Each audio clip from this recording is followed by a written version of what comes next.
महाराज जी के चरणों में कोटि कोटि प्रणाम। महाराज जी एक दोहा पढ़ने के बाद हृदय स्वीकार नहीं कर पा रहा कि ढोल गवार शूद्र पशु नारी सकल ताड़ना के अधिकारी।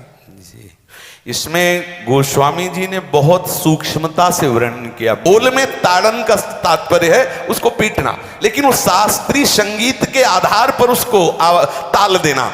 ताल देने से ही वो राग प्रकट करता है, आनंद की उमगन करता है, ना कि प्रार्थना करने से। समझ रहे हैं? अच्छा, गंवार, गंवार कहते हैं विवेकहीन पुरुष को। विवेकहीन पुरुष को कोई कार्य दे दो और उस पर दृष्टि न रखो तो कार्य नष्ट हो जाएगा। वहां ताड़ने का तात्पर्य उसको पीटना नहीं है, उस अविवेकी गंवार पर दृष्टि रखो। जो आपने कार्य सौंपा है, जो भी कार्य उसका है, उस अविवेकी पर दृष्टि रखना ताड़ना हुआ। उस पर दृष्टि रखो, क्योंकि वो अविवेकी है, गंवार है, वो कार्य प्रणाली ठीक जानता नहीं। आप जहां त्रुटि होता संभाल लेना तो वो संभल जाए, क्योंकि वो गंवार है। और शूद्र, शूद्र का तात्पर्य होता है शूद्र। वैसे जो वर्ण व्यवस्था में शूद्र का प्रादुर्भाव सबसे श्रेष्ठ जगह से प्रादुर्भाव है। वर्णन आता है, ब्राह्मणोष मुखमाशीत बाहु राजन्य कृतः उरुददस जद वैश्या पदभ्याग्यं शूद्रो जायत। भगवान के श्री चरणों की ही वंदना होती है प्राय। आपने देखा सबके श्री चरणों की, और शूद्रों का प्रादुर्भाव श्री चरणों से हुआ है। कोई ऐसा न समझे कि शूद्र का मतलब निकृष्ट होता है। यहां शूद्र का तात्पर्य जब से किसी से कहते हैं कि शूद्रवत आचरण करता है, मतलब शास्त्र विरुद्ध सदाचार के विरुद्ध आचरण करना, शूद्रवत आचरण की तरफ संबोधन किया जाता है। यहां कहा गया कि शास्त्र की सम्मति, शास्त्र के शासन के अनुसार आचरण हो, सदाचार परायण हो। शास्त्र जिसके लिए जो विधान करता है, शास्त्र शासन स्वीकार करना, यहां शूद्र के ताड़न की बात कही गई। यहां शूद्र ताड़न का तात्पर्य डंडे से प्रहार करना नहीं, समझना।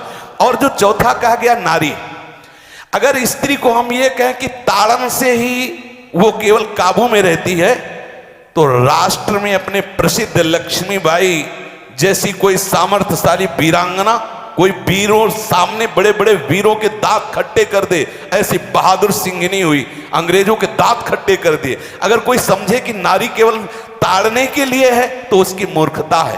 पुरुष और नारी का समान प्रादुर्भाव हुआ है। भगवान ब्रह्मा के श्री अंग से दाहिनी तरफ से महाराज मनु और बाईं तरफ से उनकी पत्नी उनका प्रादुर्भाव हुआ शतरूपा। शतरूपा, अब आप बोलो, एक ही शक्ति के दो भाग हो गए, एक पुरुष रूप धारण कर लिया, एक नारी रूप धारण कर लिया। अब यहां विचार जो है कि उस नारी के ऊपर ताड़न शब्द का क्या प्रयोग है। जैसे आप मार्ग में चले जा रहे हैं और आपने दृष्टि चूक कर दी और नारी आपकी स्त्री पीछे चल रही, तो कोई हमला कर सकता है, क्योंकि वो रत्न है। 14 रत्नों में एक रत्न स्त्री रत्न भी है। स्त्री को रत्न कहा गया है। भगवान श्री राम जब वनवास में जा रहे हैं तो सिया जी को आगे नाव में जब चढ़ाना होता तो पहले सिया जी को चढ़ा, सीए चढ़ाई चढ़े रघुराई, पहले आगे। दृष्टि रखो, दृष्टि चूक गई तो रत्न है। यहां दृष्टि रखना, शासन मतलब उसकी पिटाई करना नहीं कि जैसे ढोल को पीटा जाता है ऐसे स्त्री को पीटा जाए, शूद्र को पीटा जाए तो गंवार को, यह व्याख्या नहीं है, यह मूर्खता है, इसे व्याख्या नहीं कहते। जैसे कनक शब्द के कई अर्थ होते हैं, ऐसे ही ताड़न शब्द का यहां अलग अलग प्रयोग है। स्त्री के ऊपर दृष्टि रखो। किस भाव की दृष्टि रखे? क्योंकि वो हमारे यहां रत्न की तरह है। कहीं कोई ऐसा ना हो कि कुदृष्टि वाला कोई उस पर हमला कर दे। पाणी ग्रहण संस्कार में रक्षा का भी सूत्र बताया जाता है कि आपको अभी ये समर्पित है, आप इसकी रक्षा करें। हमारे शास्त्रीय सिद्धांत में देखो, कभी भी स्त्री को अकेला छोड़ने का सिद्धांत नहीं पाया गया। अगर शास्त्रीय सिद्धांत, बच्ची है तो माता पिता के शासन, थोड़ी बड़ी हुई तो भाई आदि के बीच में, और बड़ी हुई तो पति के, और बड़ी हुई तो पुत्रों के, मतलब एक सानिध्य का एक दृष्टि रखी गई है कि यदि आप अपनी दृष्टि में रखेंगे तो उसका अमंगल नहीं होगा, उसका हित नहीं होगा।